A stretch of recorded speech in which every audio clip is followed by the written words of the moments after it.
Hello and welcome today to another episode here at the War of the Rebellion podcast for Age of War. I'm your host, Niels Eichhorn, and today I'm really looking forward to this episode. This is going to be a lot of interesting material to talk about. I have with me today Shannon Eves from South Carolina, Charleston, College of Charleston to be precise.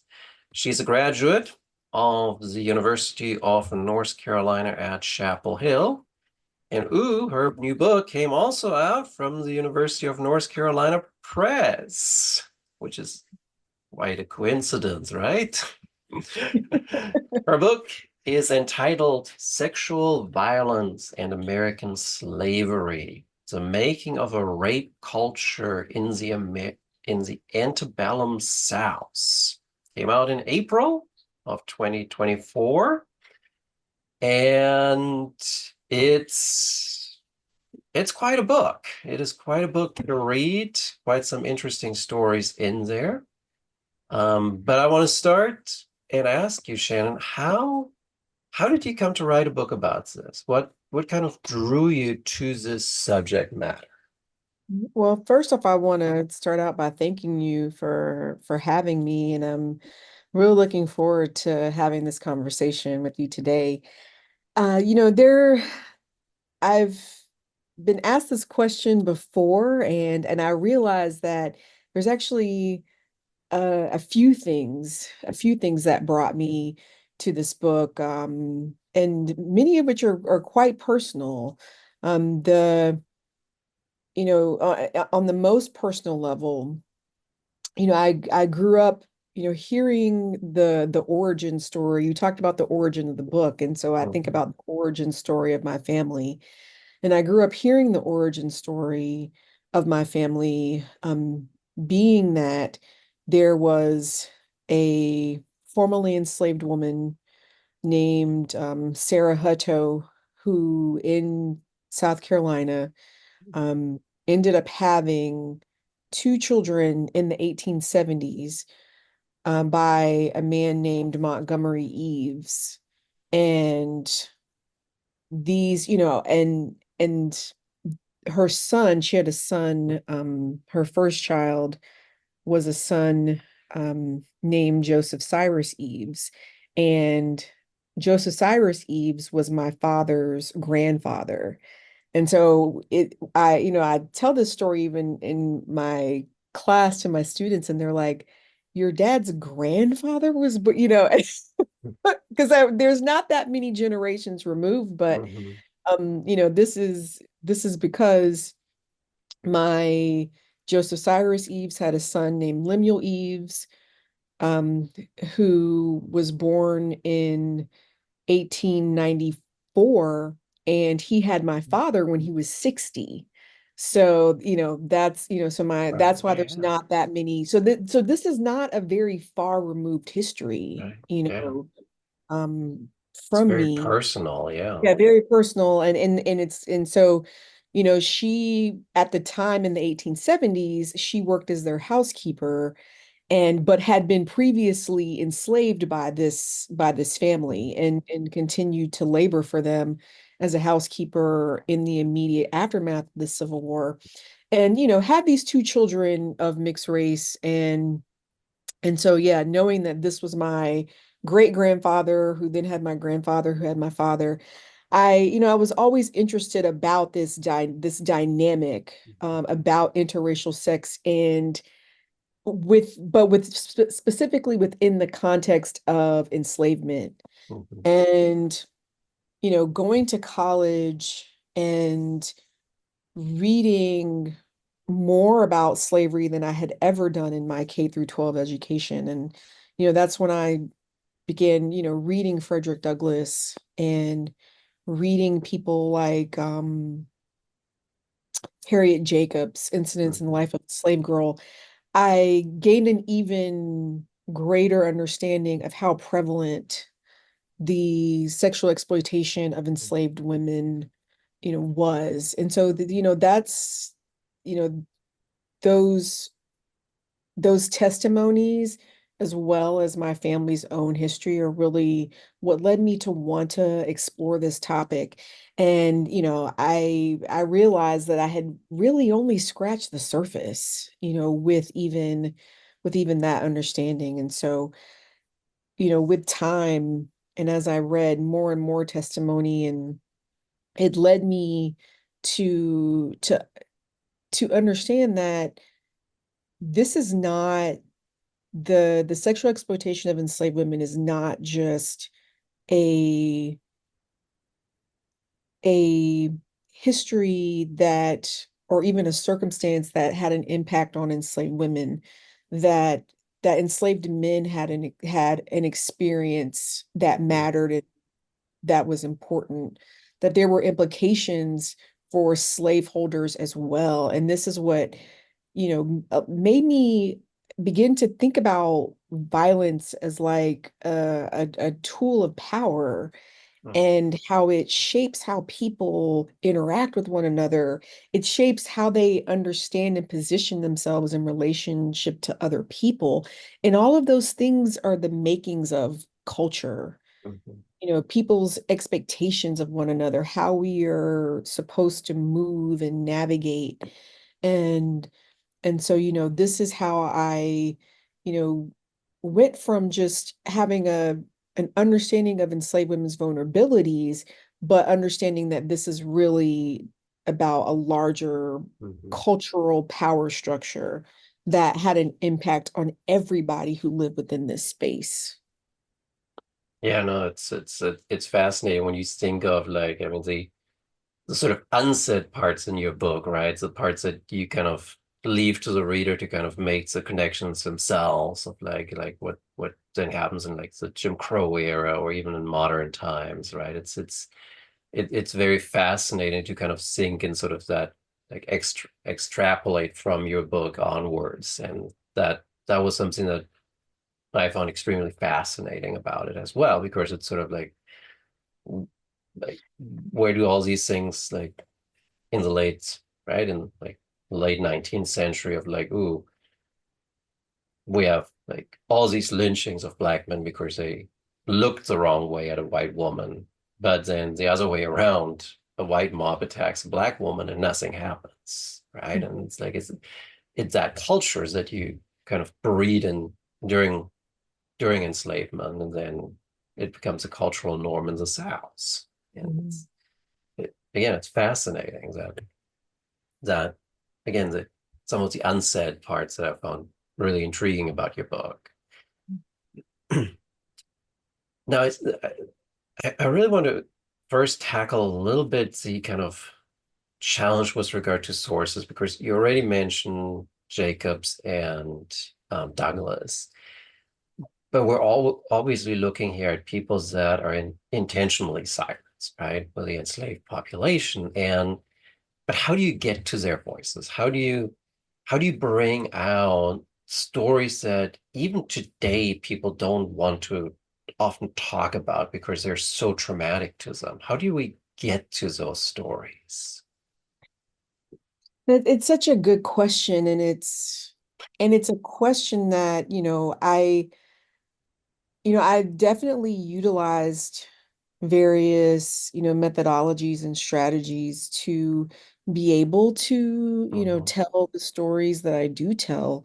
But I think that your question also, you know, begs us to also consider, when it comes to things, when it comes to sexual violence, you know, the delicacy, um, how delicate we have to be when we think about telling these stories, and mhm, think and even questioning ourselves about whether or not we should always tell these, whether we mhm. should tell these stories. Right. how how should we tell these stories? There's really a need to be, very ethical, so not only I think as a historian do we have, or did I have the challenge of the silences in the archive, the fact that the enslaved people were, systematically silenced and denied often opportunities to write and communicate their experiences. But there's also the ethics of, do we, as, practitioners in the 21st century, how much do we speak about things that people found in their own moment in time to be unspeakable? Mhm. Do we write about what might have been the worst day in someone's life, and Mhm. what sort of care do we bring to that? And so I appreciate your question because it gives me an opportunity to, I guess, share with whoever's listening, you know, the the ch the broad range of challenges that we face, that the challenges are not just in what we as historians would label the lack of sources, right? Mhm. But there's also the challenge of, once you do find a source, you know, how do You talk. you know, how do you handle that source? How do you Mhm. handle that that person? How do you show respect and honor, to that person? And so, those are there was a lot to think about. And Mhm. but to answer the question about the part about the sources that I used, I did find a lot of useful information in enslaved people's testimonies, in the few that we have. We have published slave narratives where mostly formerly enslaved people are, writing their memoirs, they're writing autobiographies, talking about their experiences. And, it only takes reading a few of these to understand how prevalent sexual violence is in these narratives. And there are people who over the years have said, oh, well, that's because this was propaganda, and they're being, they wanted to be provocative and salacious. And I would argue that no, they were talking about the things that they knew to be true. Mhm. It came up in so many of their narratives because so many of them had, if not firsthand experience with this, very, these were things that they witnessed, these were things that they heard about, these were cautionary tales that they were told. They were told to be on guard about this. They were told about the how horrific this was. And that, to me, that's those were the signals to me that this is not propaganda. They're speaking about a culture. They're speaking about their cultural understandings. They're giving voice to the fact that their parents and their family members were hyper vigilant Mhm. about this thing because they understood that, as an enslaved girl or enslaved woman, it mattered, how you maneuvered space. It mattered where, you know, whether you found yourself alone in a particular place or at a particular time. So, these sources were just so invaluable to me. I also used other enslaved testimonies, the WPA narratives, after before the Civil War was over, and even immediately after. We have other government agencies who are interviewing, informally enslaved people, and are documenting their voices. And so, I started out with most of my research, collecting testimony from enslaved people. And then that's what then started to lead me to ask other questions, particularly about enslavers. And so then Mhm. I went and search for their documents. And so, but I'm very, for so long, we've had to often get at enslaved people's experiences through the documents of the people who enslaved them. But I am very, you know, pleased that I, was able to rely on so many sources that were produced by enslaved people themselves or Mhm. that captured enslaved people's voices, even from, government records as well. I found, court documents where enslaved people's voices and their experiences were documented. And so I was able to, extrapolate a lot from those. Well, it's a very broad base, and you have to sometimes be creative in where you look Yeah. for things, right? Yeah. I'm very glad you brought up because it is a very personal personal moment that you're going to talk about for all of the individuals that you have in your book, and it makes it that much harder, right? Of like, would I feel comfortable with a historian in 100 years talking about our most intimate moment or the most traumatic moment? And it is a hard choice on our part of like, did they want us to tell this? Yeah. Yeah. Uh, It's yeah, yeah, it's true. And some people, and even from the records, I see the ways in which right. some people, were willing to be Hmm. explicit in Yeah. testimony.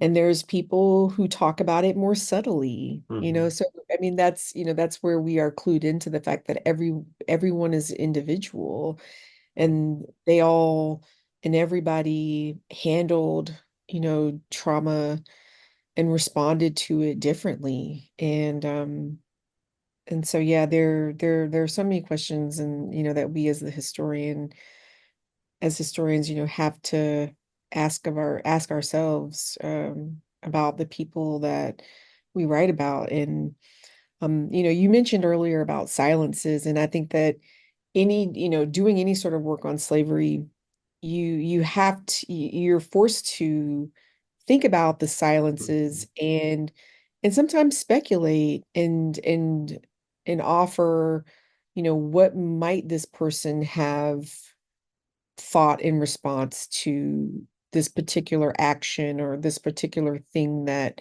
this person did. And so, that is kind of one of the ways in which that you flesh out, the sources that you do have. And sometimes it's just about having the reader, sit in the silence and let them, let your audience, do a little bit of that as well, because there's some things that we just can't know. There's some things that we can't know, and sometimes we do have to sit in the discomfort of the things that are unspeakable. One other aspect that sort of, as we're talking about, that really stands out is sort of because you're saying when you look at these sources, like so many people are mentioning it. And would it be too far a stretch to say that rape, sexual violence, sexual assault are an average common experience at any plantation in the South? I would definitely say that it was a frequent Mhm. experience, and at the very least, something um that people would have been fearful of the possibility. Mhm. And so much of this is because, and one of the things that I talk about in the book is that I define, I use the term rape culture, but I'm Mhm. also very explicit in defining sexual exploitation very broadly. Mhm. That that we're talking about sexual harassment, we're talking about sexual coercion, we're talking about reproductive exploitation. So even, and this would be something that would be prevalent on any plantation, because all slaveholders were invested in their enslaved population reproducing itself Mhm. through sexual reproduction.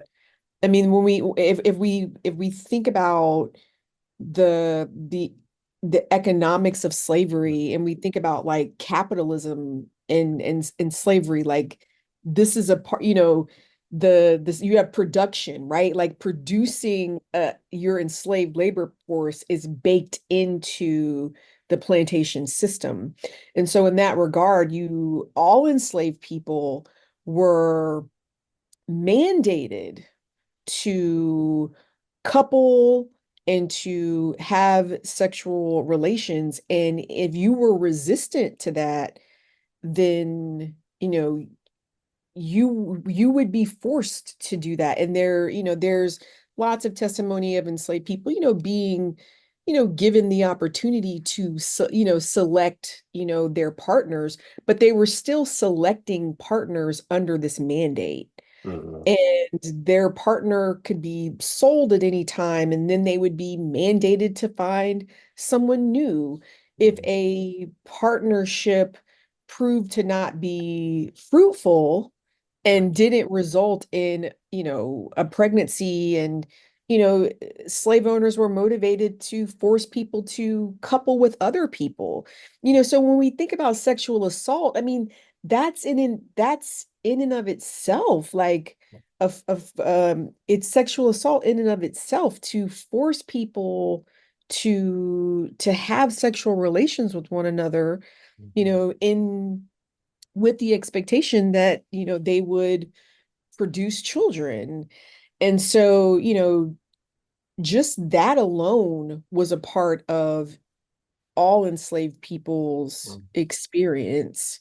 And it was definitely an expectation. And, and if you and, people talk about, they testified to, the questions that the pressures that they would get about, Mhm. coupling, getting married and finding a sexual partner, and then it didn't end. Then it became about, are you pregnant? And, when's the next baby coming along, Wow. right? This is this Yeah. constant expectation that you will have a child every year and a half. And I mean, throughout the course of the course of your, your reproductive life.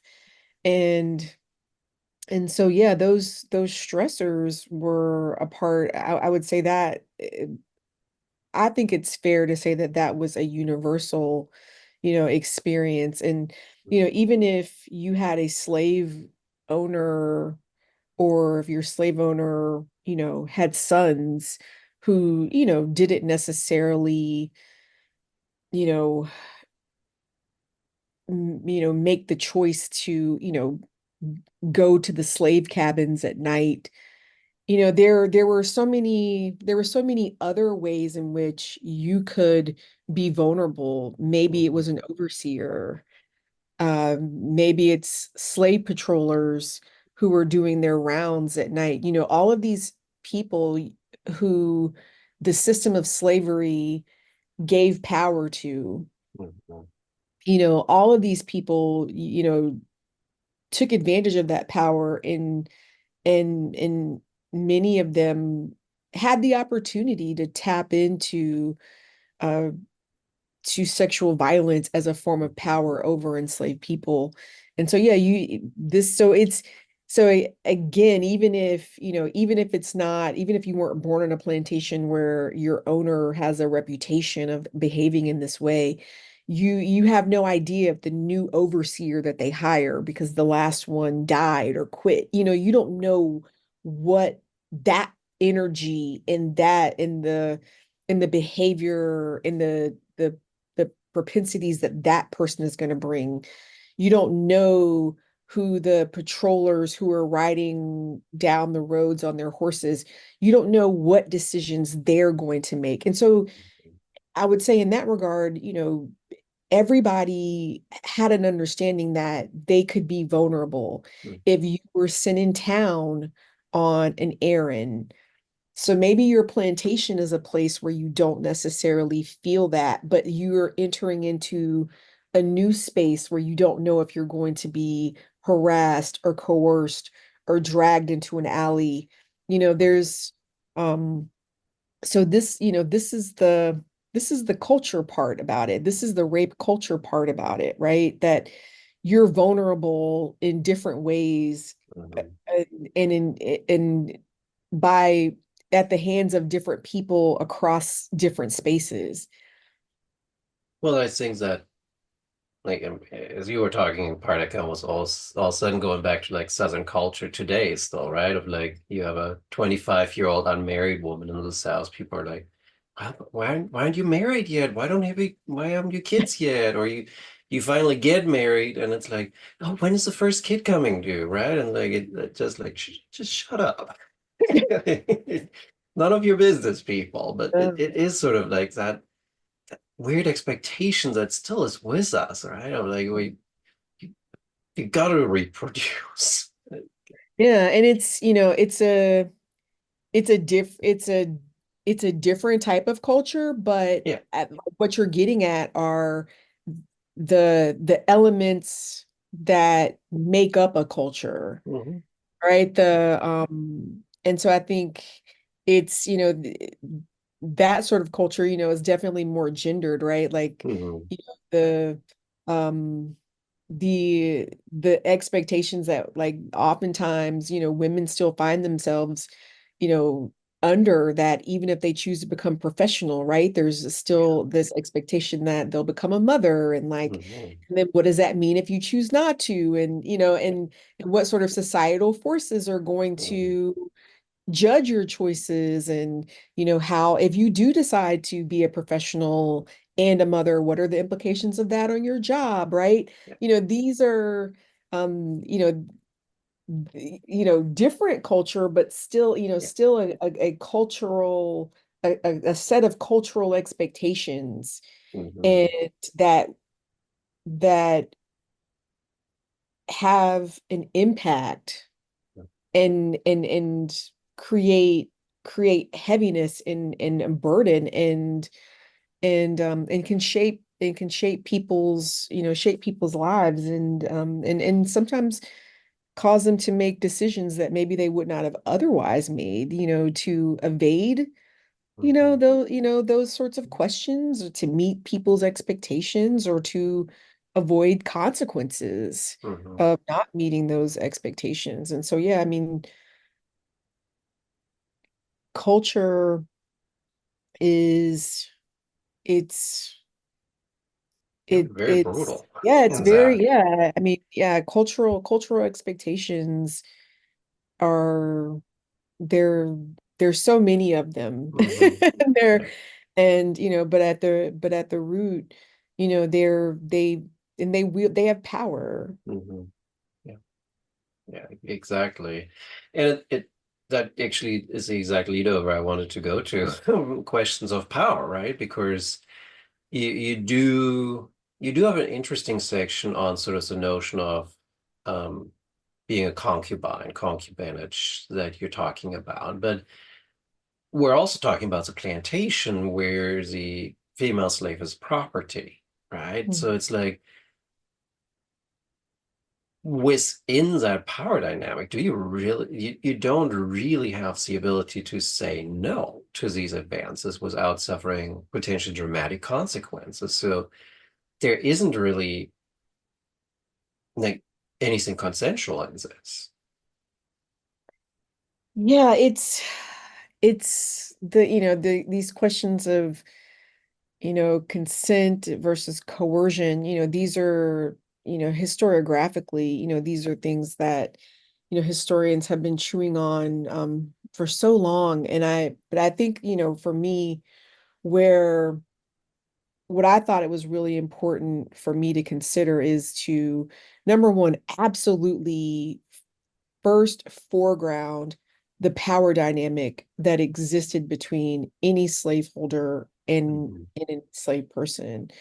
And so we know that, within that, this is a person who by law can can kill you with impunity. I mean, Mhm. that's Yeah. a form of power that's undeniable, right? Um, but I felt like it was also important to think about how enslaved women navigated that that power dynamic, Mhm. what sort of decisions did they make? And I think that Mhm. when we think about power, power is something that it's it it's shifting, it ebbs and flows, even if by default one person has more power. I don't think that it necessarily means that you know the other individual doesn't have the ability to make particular decisions or to craft responses to the circumstances that they face. Of course, Mhm. they do that understanding that the implications, that there are potential consequences, that this person then has a particular amount of power to respond to to the move that you attempt to make, in response to the move that they made, right? So it's, I wanted to think about, just, this think about space and how people Mhm. negotiate, because, even when there are power dynamics, there's always, negotiations Mhm. being made, because for every action there's a reaction. Right. And so I look at when I think about enslaved women who find who have either, been coerced or Well, it seems like what you're what yeah, what being like women who find themselves in yeah. these long-term, sexual liaisons with slave owners, and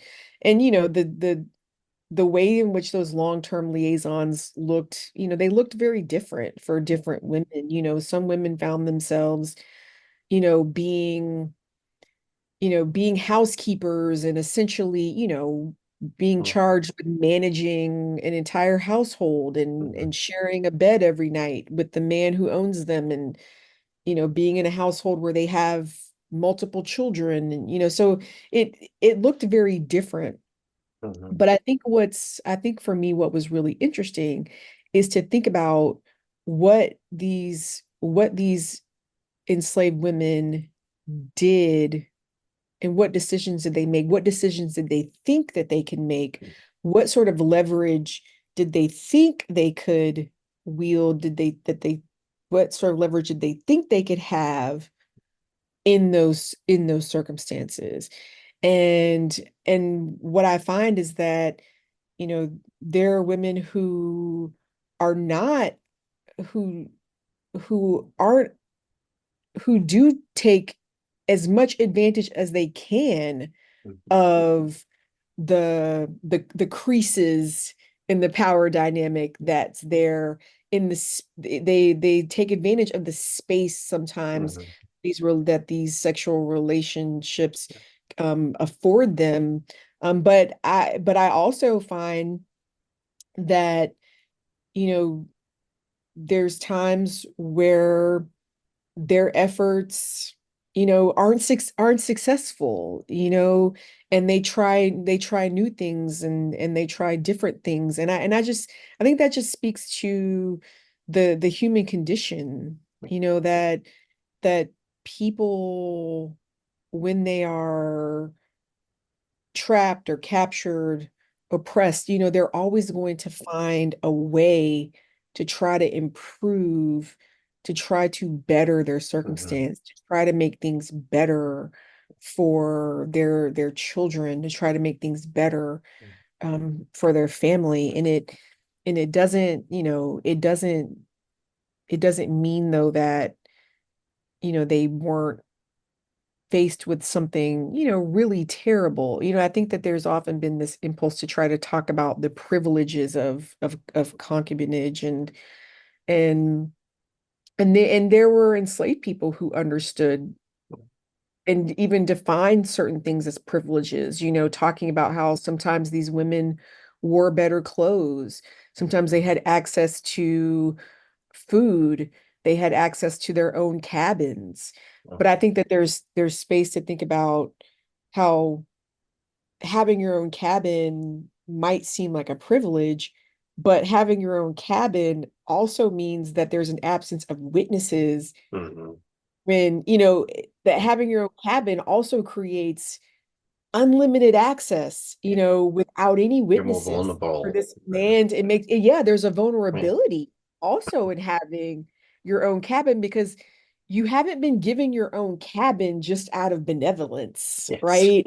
Like you have this cabin because now it creates a space where this Mhm. person can come in and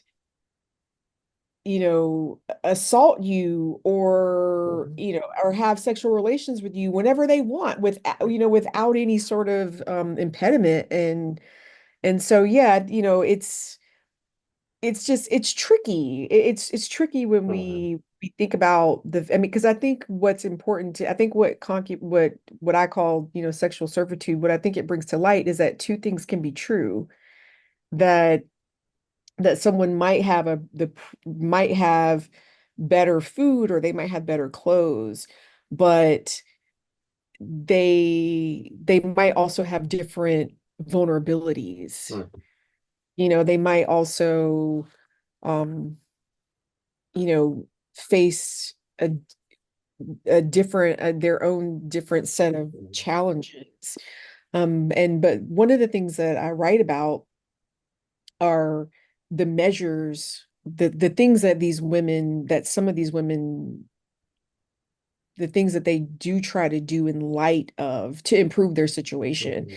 So, cases where, these women are petitioning to, for the freedom of their children, because their Mhm. children are are fathered by their slave owners, times where these women are trying to inherit land because they've made cases that, well, this man intended to give me this land, or he wrote this in his will, and though his family is now contesting that will, this is why I should, this is why to the court why I should get this property. And Yeah. so, that those were the kind of interesting questions that there were women who were willing to seize on um, anything that could be perceived as a benefit or Mhm. you know a, the result of their connections to these men in this way. Yeah. Yeah, it seems the case you're kind of having there is that case in Georgia where it's like that, however we want to define her, and she is supposed to get her freedom, and then the family goes against it, and it's like in many cases very tragic how these things Yeah. go. Like Yeah. uh, And in her instance, I mean, when we think about this is why I think it is always important to think about power mhm. because in that instance, this man in Georgia, he had plenty of opportunities to free this woman if he wanted to. He had even been advised by his attorney to just to Yeah, take her to a free state and free her, yeah, and he chose not to. yeah, And that's because he benefited from his ownership of her. right. Yeah. He didn't want to do that. He didn't want to free her because in Mhm. freeing her, maybe that would mean that she would never deal with him again, Right. right? I mean, so Right. he wanted to be able to continue to maintain that level of control and power over her, and Mhm. in doing so, he left her future in the hands of his family members who he left behind. Right. Who didn't And care? who didn't care, who had no investment in her or the child that they had together, right? So she fell on those people's mercy to honor his will, and they didn't. They, they didn't want to. And so, that's these are the circumstances that these women were navigating, knowing Mhm. that this man does, he's promised you your freedom, But and he has a pathway to even provide it to you right now, hmm right. but he's Right. choosing not to. Why? And I think that, yeah, I mean, I think ultimately, I think that these women they very much understood Hmm. why. I don't think that they ever lost sight of the fact that at the end of the day, they were somebody's property. Their children were someone's property. Um, And it's sort of like the other part that I found really fascinating with your book was some of the like I mean, okay, some of the stuff that you have in the book is like just stomach turning. We'll maybe get to one of them in a bit. But I really found the story of Robert Hamilton that you have in there really fascinating because he's like writing to that love interest of his and it's like, hey, I know, and I would really like you to be my wife, but he's like, and he's so inexplicit, right? You're kind of like, what are you talking about? What is it that you're like, what kinky weird stuff are you into that you all of a sudden are, and then it's like this whole marriage is sort of falling apart of his because he continues to have sexual relationships with his enslaved women. And it felt like this doubly showed this power relationship, right? Of like you have the enslaved woman who can't really do anything. And you have the wife who also is sort of at the mercy of like, well, either accept it because I told you, or like try and get a divorce, I suppose. So it just there's so much power that these enslavers, slaveholders have in both directions within their family here. yeah, and I think, Robert Hamilton, when I found that letter, it just, because like you said, there's so much nuance, and, he uses a lot of euphemism, but then he's also really explicit in some Mhm. ways. And for me, what I found most interesting about it is that what he's really doing, to me, what I saw him doing was laying out laying out the the terms and conditions of their marriage, Mhm. that saying, this is what I'm going to do, and if you don't like it, ultimately that's going to be your problem, right? Mhm. Yeah. That, he's because, what we have to, earlier you mentioned something about this, or getting at kind of like, is this a secret, like interracial Mhm. sex being a secret? And I would say that, like, either, that people talked about it at the time, like, as it being kind of secretive, but, if it was a secret, this was the biggest open secret Yeah. in all Terribly well kept. in all of the biggest open secret in all of history, right? That it's They're like, like all one had to do was just look around the enslaved population to just see the presence of yeah, of enslaved people of mixed race. I mean, there's yeah. just no denying that these men are having sexual relations with enslaved women who are then giving birth to these children. And, like, I mean, there's it just was the biggest open secret. And so we're talking about a landscape where, interracial sex was taboo. It was labeled as taboo. Right. It could be scandalized, but there was also a lot of forgiveness, and there was also a lot of leeway that these men were given as long as they were discreet, as Hmm. long as they did not, as long as they did not create scandal for their family. And in the whole like labeling of it, of the whole taboo thing, really, I think was more so for, to me, I kind of see it as like a pressure valve, like Hmm. being able to gossip about it or being able to like, kind of cut your eyes at someone was just it was particularly a useful tool for, mothers and daughters to be able to like, deal with this thing that they Hmm. knew that they didn't have any sort of power to prevent or to stop, so the taboo, I mean, it's something that was labeled taboo, but it happened with such frequency, and Well, it was really taboo if you were a white woman. right, yeah, Right. exactly. But it's like it's labeled as taboo for white men to do this, but it's also so permissive that it's a privilege of their mastery, Hmm. and they do it in many ways unashamedly, but because there were some lines, Hmm. there were presumably, ways in which to go about doing it.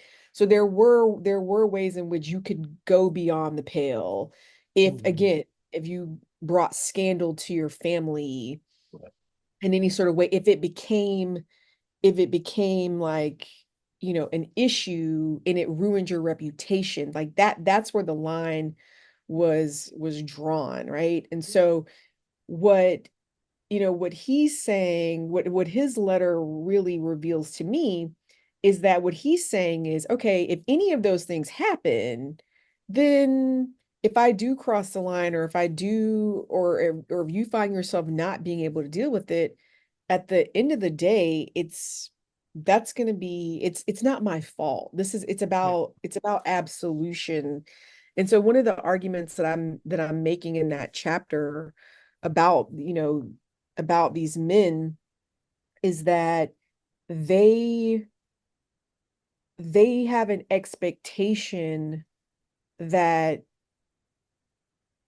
that if they engage in this behavior in ways that is upsetting to their family members or even society, that it's not, that there are these certain tropes that they can rely on to escape any consequences, right? This is, oh, this has nothing to do with my character. This is just my sinful nature. And, like God forgives sin, you have to forgive sin. There's the trope of the hypersexual Hmm. Black woman that, this again wasn't my fault. This woman, she seduced me, and my actions get explained away by that, right? Hmm. It's this it's this language that they use where they they build into this system all of these tropes that they can rely on to explain away their behavior once it gets to a point where it starts to create tension within their own households. And so what Robert is saying, I don't even want to begin to think about the things that Robert is interested in Hmm. Hmm. sexually, because Hmm. he himself describes them as like kind of deplorable and peculiar eccentricities, and like, uses all of these Hmm. euphemisms, and does say that his needs could be fulfilled by his wife, right? He tells her Hmm. before they get married, like, there is a world we could live in where you could fulfill my needs, but I know that, because he also understands these notions of like, of white women's virtue, and how Hmm. important the virtue of white women is to how what role that plays in this society, and that He's expected to protect white women's virtue. These women Mhm. themselves are expected to protect their virtue. So there's things that, that they're not necessarily supposed to do, right? And so but he does tell her, you have a choice. Like, there are things you could do, but I know that you're not. And so just know that I'm going to get these needs met That's fair. in elsewhere.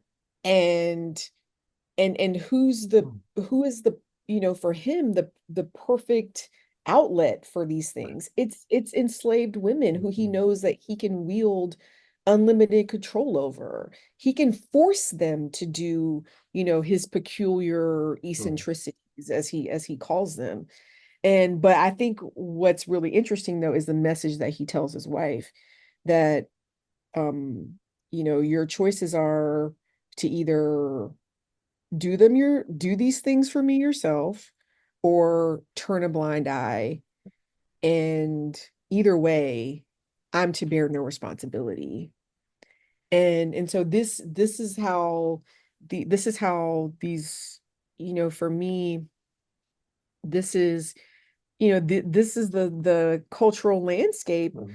of that, that white women are navigating as Mm. well, right? Yeah. These Yeah. are the choices, these are the circumstances that they're being presented Mm. with. So that's why this book is, it's talking about the experiences of enslaved women, and enslaved women are always at the heart of the story, but it's talking about how the implications and the consequences for enslaved men as well, but also the implications and the consequences for white women, and how these things trickle into their homes Mm. and have an impact on the Yeah. dynamics within their marriages, right? I mean, it's And almost like this guy literally put a sign up. It is like, serial cheater, please marry me, right? Like, yeah, good and God. and the thing that's really strange, though, is that the the there were many courts that would not have, if his wife does, we find out about this because his wife files for divorce, and all of Hmm. this ends up in their divorce papers. But there were many courts who, and judges and legislators, who were the ones at the time responsible for granting divorces or not, who would not have even Yeah.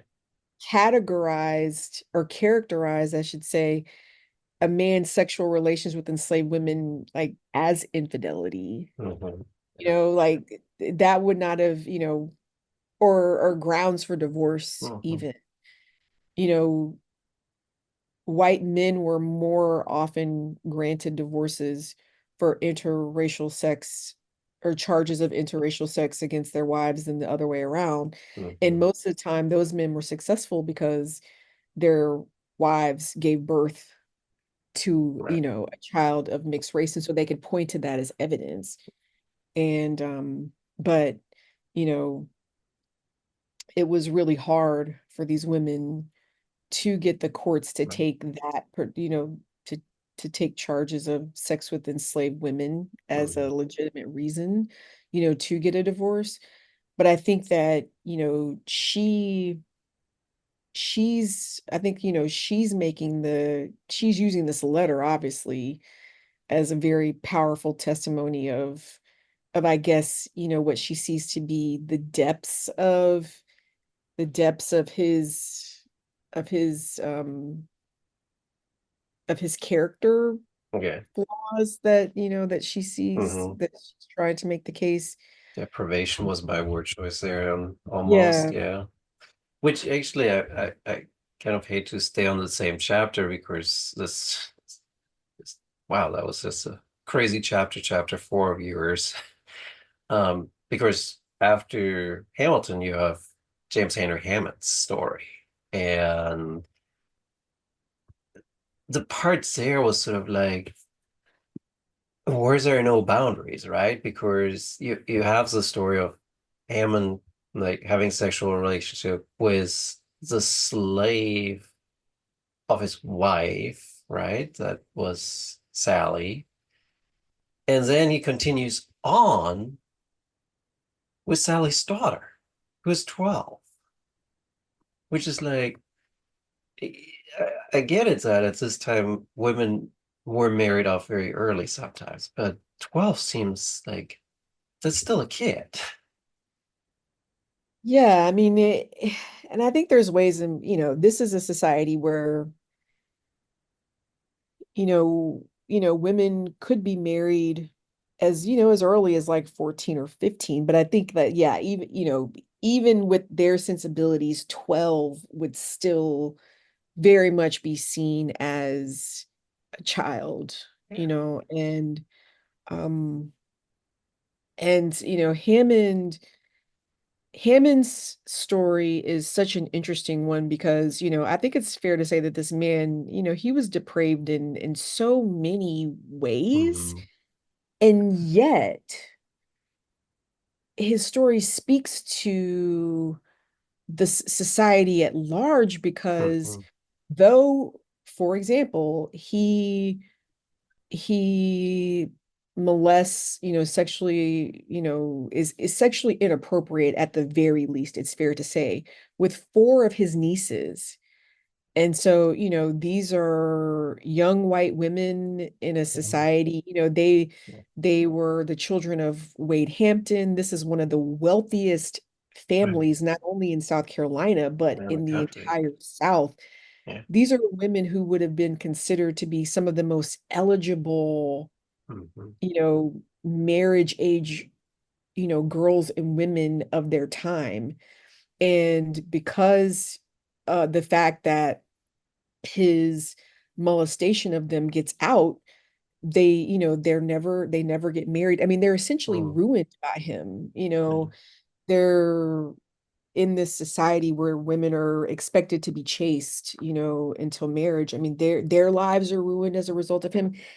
And yet he is still elected to, public office even after that. Even after that, he becomes, the senator from South Carolina in the United States Congress. Hmm. And the Yeah. situation with, and so he's able to survive that. It's like if he's able to survive that, then he's able to survive the what's the travesty of him sexually assaulting this mother and daughter at the same Hmm. time, having children by both of them at the same time. And not only is but I think, I talked earlier about how there were certain lines, and for his wife, who had lots of reasons to be disgusted by him because the the Hmm. four the four nieces that he molested were her nieces. They were her sister's children. Hmm. Uh, and so, but she does end up leaving him for several years over his sexual relations with this mother and daughter, this enslaved mother and daughter. And he writes in his journals about, again, he's relying on many of these same, he can't understand why his wife is not able to just understand and forgive his flawed nature, right?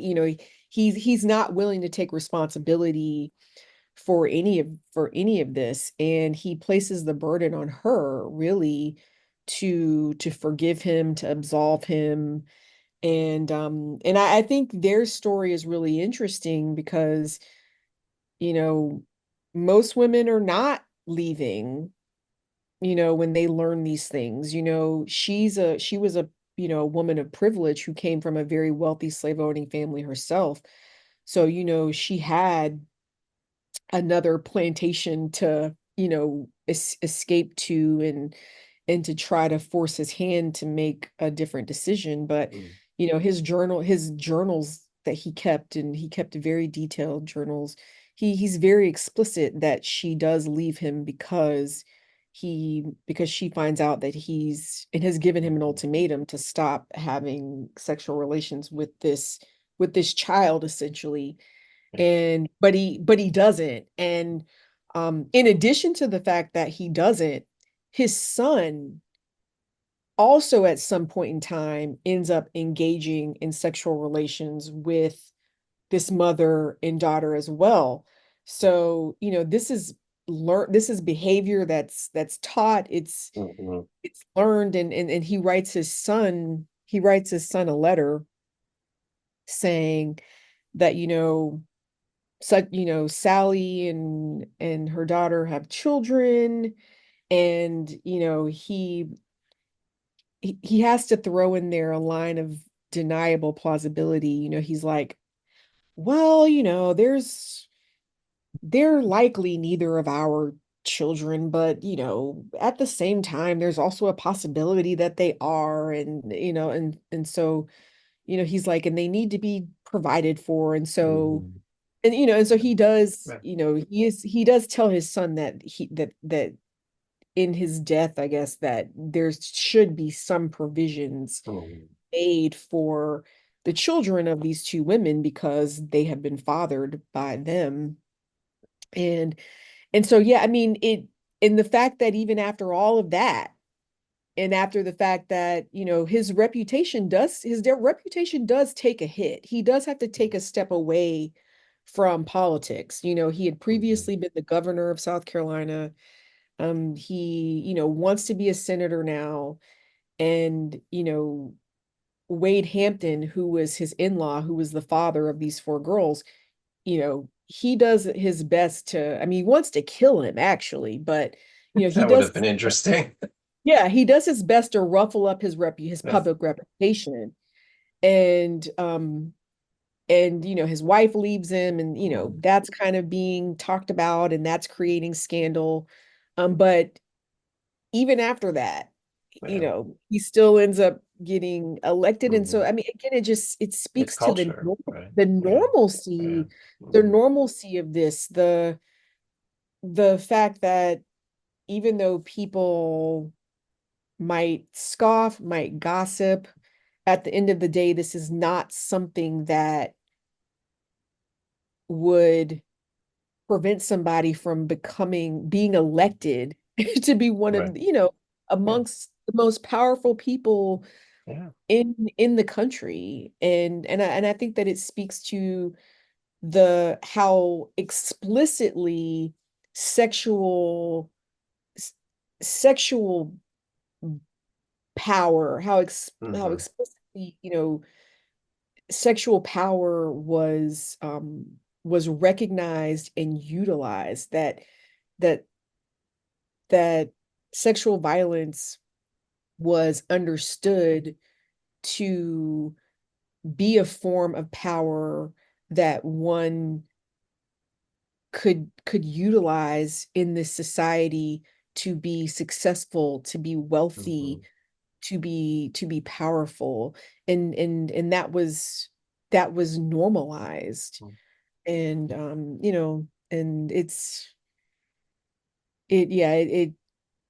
it definitely, it tells you a lot about this time period. And I think it also provides a lot of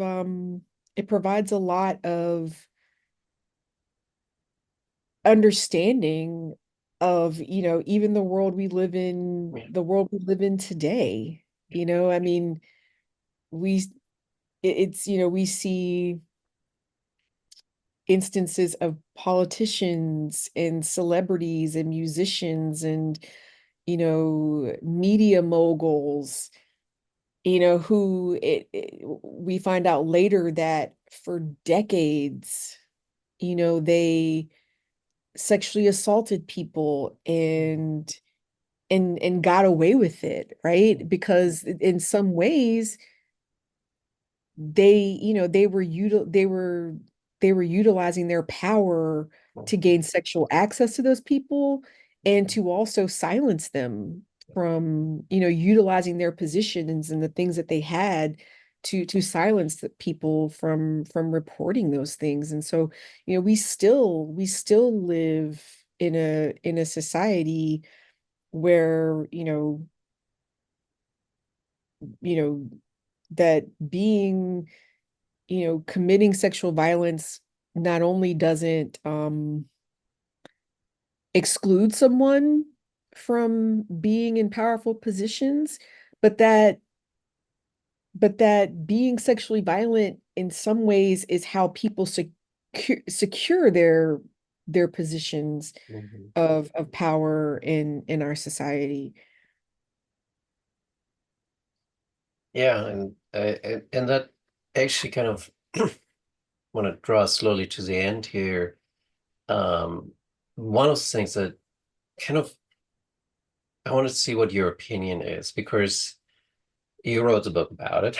Mm, Um, And it first crossed my mind when I read Diane Somerville's Rape and Race in the 19th Century South because it was such a fascinating book of her looking at these court cases of like it was not just like black on white or white on black, but it was all kinds of these sexual assault cases that she looked at in Virginia predominantly, right? So and I thought it was a fascinating book, in the same ways that I think your book is fascinating because it has sort of all these different power dynamics, like challenges that we need to think about even in our own time, right? Of like we earlier where you talked, I was saying like, yeah, like how often have we heard these stories of prosecutors being like, oh, she was drunk, it's her own fault, or she wasn't wearing the right clothing, that's her own fault, or God knows what people come up with as excuses of why rape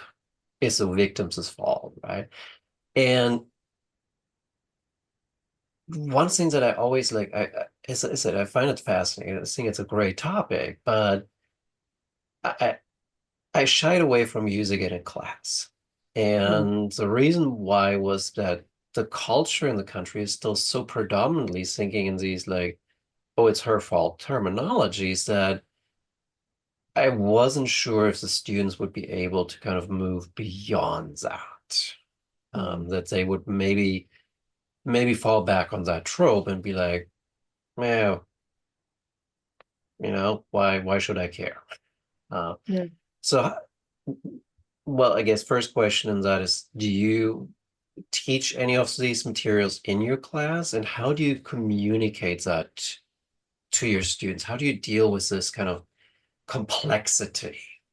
Yeah, I do teach it, and I find that one of the most effective ways for me to teach about rape culture during the antebellum period is to talk about rape culture in the present and Mm-hmm, and to and rape culture is obviously is a contemporary, it's like a 20th century, 21st, century term.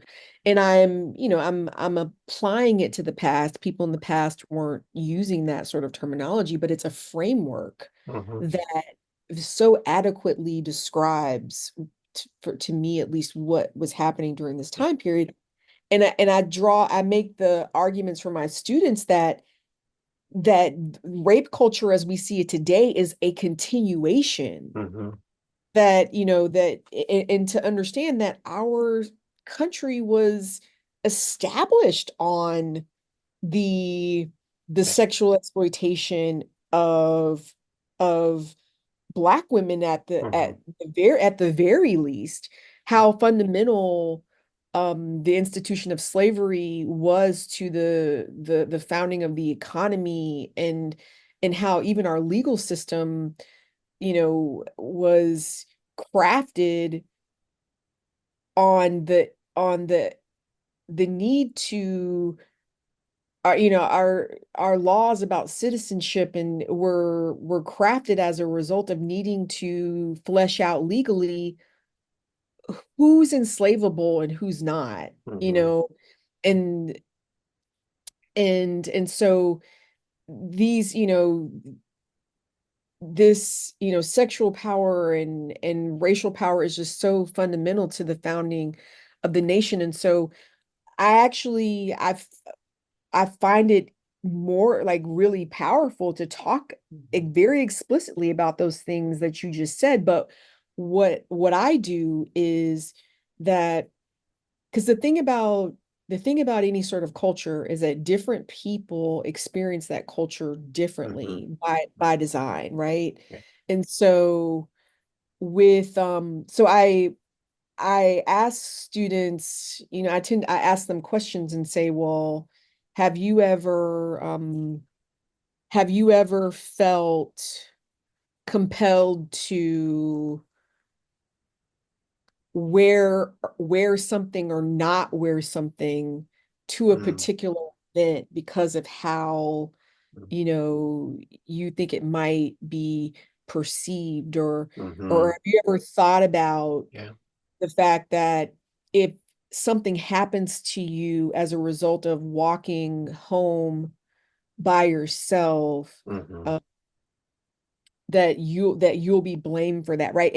And when I go through these series of questions and then the hands shoot up, and so then students, that opens the door for students to then begin to testify, Mhm. really, and give voice to the kind of cultural prescriptions that they themselves have experienced and that Mhm. they find themselves living under.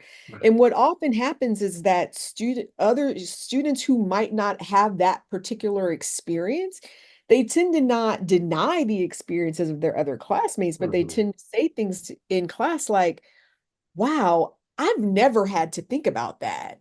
Mhm. Like Right. I've never, I had a student say, we were talking in class, and I asked the question. I said, how many of you, when you leave the grocery store, you grab your keys and you have them in your hand before you even step outside? Mhm. And as you're walking to, and you have your finger on that emergency button, and as you're in, and Right. just the hands that went up, and Yeah. what, what becomes apparent to everyone is that the answers often fall along gendered lines, that Mhm. it is often, female identifying, students who are the ones Yeah. raising their hands. And so, and they speak about their experiences with that. And then what ends up happening is that my male students end up expressing, I've never done that. Yeah. And so then we talk about, well, why do you grab your keys? Yeah. What's the reason why? Did someone teach you to do that? And Mhm. then, we start talking about how again, we live in a culture you know, where we identify together that women are taught in our society that they're vulnerable in different Mhm. ways. These are things that they have to be on the lookout for. These are the sorts of precautions that Mhm. they need to take to protect themselves from these things, because if they don't, I mean, on one hand, they have to, the expectation is that you'll do it to avoid having something bad happen to you. But the other side of that is also so that you won't be blamed Yeah. when and if said thing happens to you, right? Which is also a real part of the ugliness, Yeah. Exactly. of a rape culture, that it's about, did the victim do everything right to Mhm. protect or shield themselves from an assault, which implies that perpetrators have permission, Mhm. unless, Yeah. like Yeah. it speaks to Yeah. the permissiveness, and that's what makes it a culture, right? That some people are given permission to do horrible things, and other people have the burden of Mhm. having to protect themselves Right. from those things. And if they don't, Yeah. then they're the ones who are responsible for that happening. And so, Kind of you know, like Hamilton's wife or Hammond's wife, right? It's right. like, And so that's usually how I broach those sorts of conversations. And it's powerful because it's not only helps them to understand the past, but it mhm. also helps them to understand that the the current, Mhm.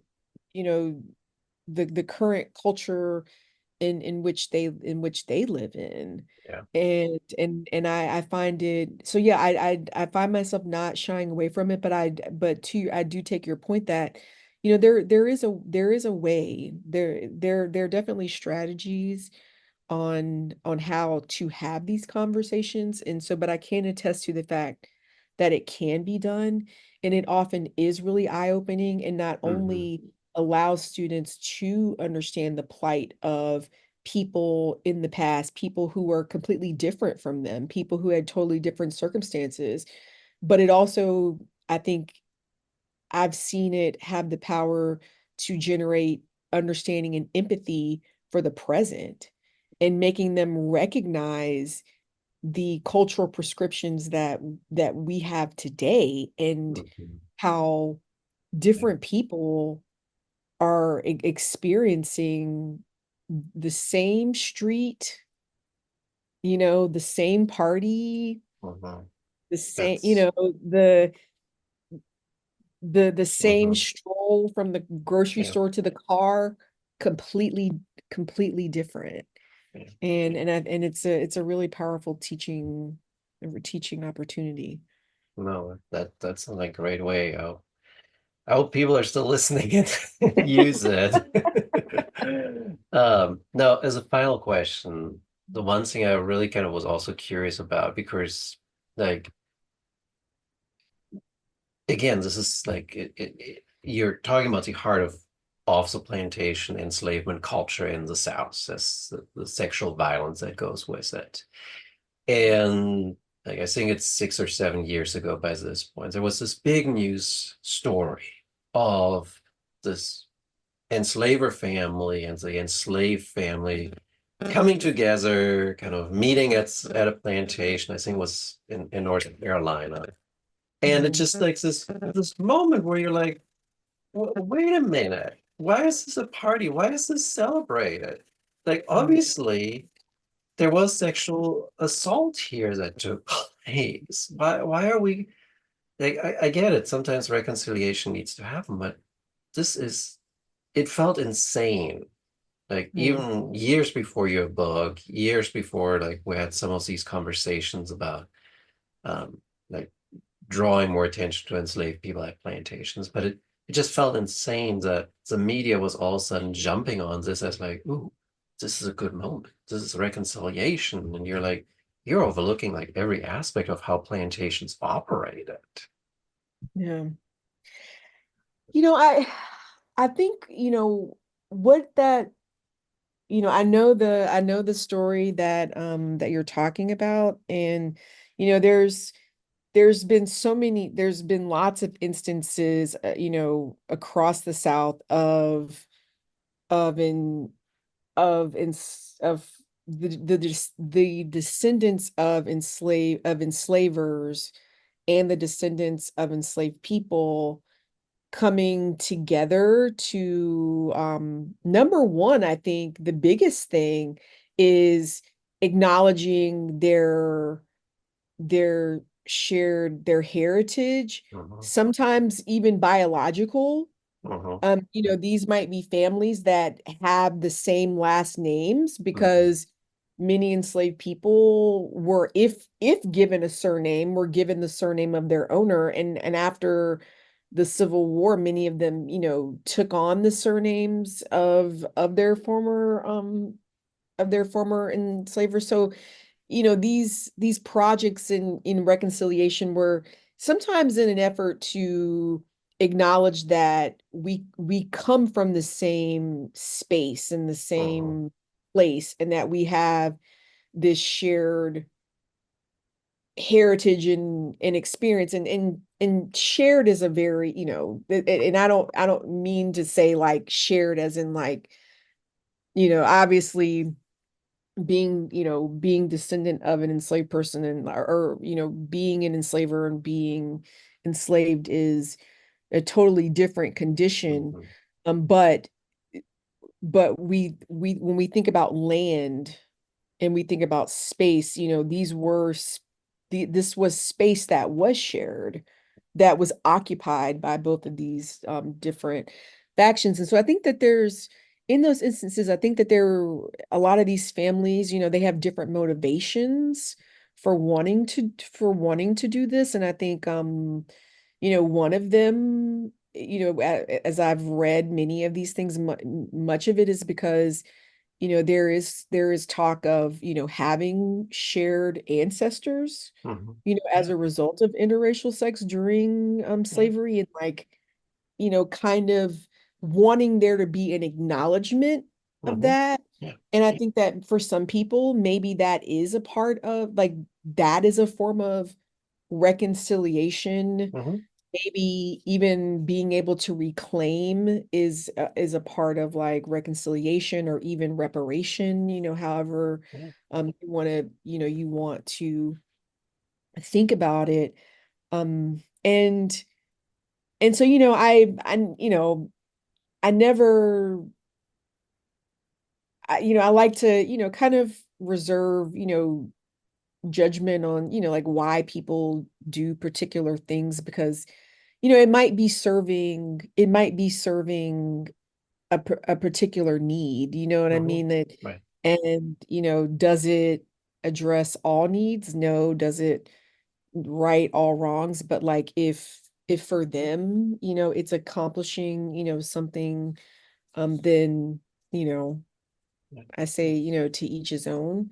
Um, Hmm. but but yeah, I mean, but to your point about whether these, whether these decisions to have like these, family reunions or these gatherings of descendants of enslaved people and descendants of enslaved people and descendants of enslavers, like, do these sorts of gatherings ever, is it possible for them to right all wrongs of enslavement? I mean, I don't think that they ever, I don't think that they Hmm. ever could, I think that there is potential.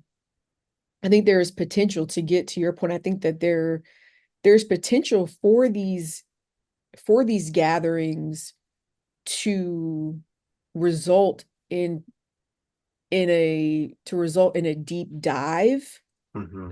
of their of their families, their each of their Hmm. families' experiences. Hmm. And there's potential and opportunity for there to be moments where people do talk and speak to and give voice to the various traumas that were Hmm. inflicted on enslaved people, the various privileges that were afforded to people who owned enslaved people, and even recognizing the impact of that oppression and that Hmm. privilege, even across generations, even Hmm. after the Yeah. the the abolition of slavery. There's Hmm. lots of opportunities to have those sorts of conversations. And so I think that there's there's a world in which, those sorts of gatherings could do some of that work. Hmm. Yeah. You know, the Right. question Right. is whether or not, whether or not that's the work that these sorts of gatherings are doing. That's a completely different question. And but I Hmm. think that there's ways. I think what we have to understand is that there's there's a there's a there's the possibility that neither side might be interested in Hmm. having those sorts of Right. conversations. And I think, we have to, like, maybe, Hmm.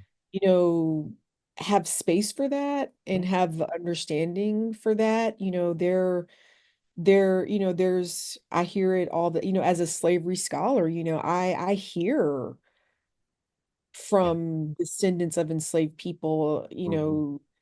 uh, a resistance to want to constantly be reminded, Hmm. of Yeah. the atrocities of Hmm. slavery, and wanting to think about the Black experience in America not as one that's always, wrought with violence and exploitation, and Hmm. wanting there to be more emphasis Yeah. on the joy and culture, and Yeah. and so. there's, so I think, with that in mind, we have to, we have to give people, I think we have to give people space Mhm. to, you know, to grapple with this history, and I think that as a historian, that would be my hope. I Mhm. think, my biggest hope would be that these gatherings would do would do a multitude of things, that they would not only bring about perhaps, maybe feelings of reconciliation or reparation, but that they would also be educational, that Mhm. they would also be opportunities, for people to talk about their experiences, and for them to be spaces that generate real empathy, which I think is just so lacking, especially when we talk about America's past. There's Mhm. such a lack of empathy in our country for the the the consequences of the past, and the continued the ways in which those consequences still, wreak havoc. There's such a lack of empathy. So that would be my hope as a historian. That sounds like perfect last words. All right, but we have been talking for almost, I think, an hour and a half at this stage. So I say we want to give our listeners a rest at this stage. Again, Um, if you are interested in the book, it is Sexual Violence and American Slavery, The Making of a Rape Culture in the Antebellum South by the University of North Carolina Press. And again, Shannon, it was a really interesting book. And thank you so much for taking the time today to talk about it. It's eye-opening. Yeah, well, thank you so much for reading it, and reading it very closely. I can tell from the, your notes that you sent me, and even our conversation today, that you read it really closely, and were able to take away a lot from it. And that's the most that I could ask for. And so thank you for this opportunity to share my work. You're welcome. And yes, I did not do the grad student reading, that's for sure. It took me a bit older. It took me a little bit longer to read it. But it's a as I said in the course of our conversation, there were so many stomach turning parts in there where you were just like, oh my God, this is terrible. But Yeah. it was And I terrible. and I say very, and I say very explicitly in the introduction that this book is not an easy read. Yeah. And that's something that I can't promise. And Yeah.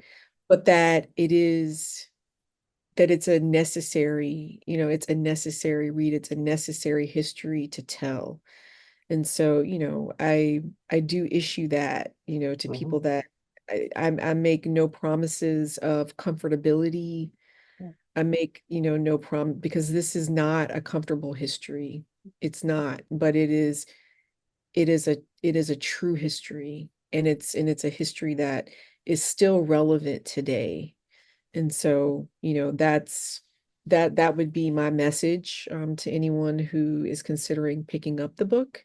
And I do hope that they are able to take away a lot from it. And so again, I thank you for the opportunity to share this work, and I hope that it does get people interested in the book, and picking it up. And for anyone who does, if they have any questions, or I'm available, and would be more than happy to field those. That would be wonderful. Again, thank you so much. All right. Thank you. Take care.